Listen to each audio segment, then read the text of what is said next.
Again, this comment is on point. Please, home bakers, small bakery shop owners, stop doing cheap cakes, right? People will keep expecting them. And when you close business, they will not be there. This happened to me. First 2 years I did business. I started doing well. Then I started selling cheaper cakes and listening to everybody. And then I had to close my shop that I opened within 6 months. So one, here's a few things that I'm going to take this direction slightly different. This is when I want to tell bakers about people who advise them to do cheap things and what to do about it as a home baker. These days, if somebody advises me something, I don't even ask them something. First, I look at them and I ask myself, is this my target market? If you are not the person I'm targeting to sell my cakes, I don't try and convince you. I'll just be like, and I leave. Right? If you're not my target market, you're not the one who's supposed to buy my cakes. So I don't have to bother with you at all. And that's just kind of the thing. Don't listen to people who are not your target market. Just realize those are the people who want cheap things and they can go and buy the cheap things. Just don't listen to them and change your business because of them.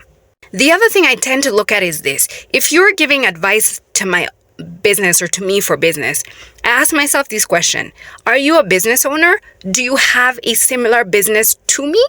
And then I ask myself, have you ever failed before? Because it's nice to be in business 1 year, but if you've never failed, you can't really give me advice.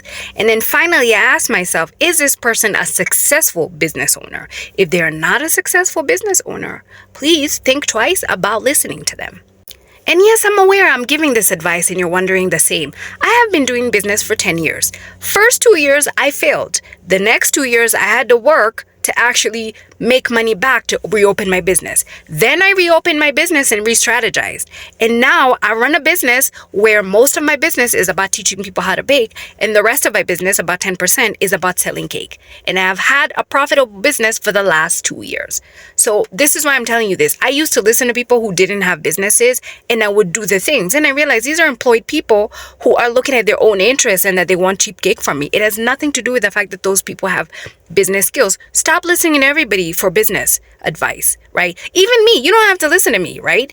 Just look at who is talking to you, see their track record, see how that applies to you. And if it doesn't apply to you, don't do it, okay?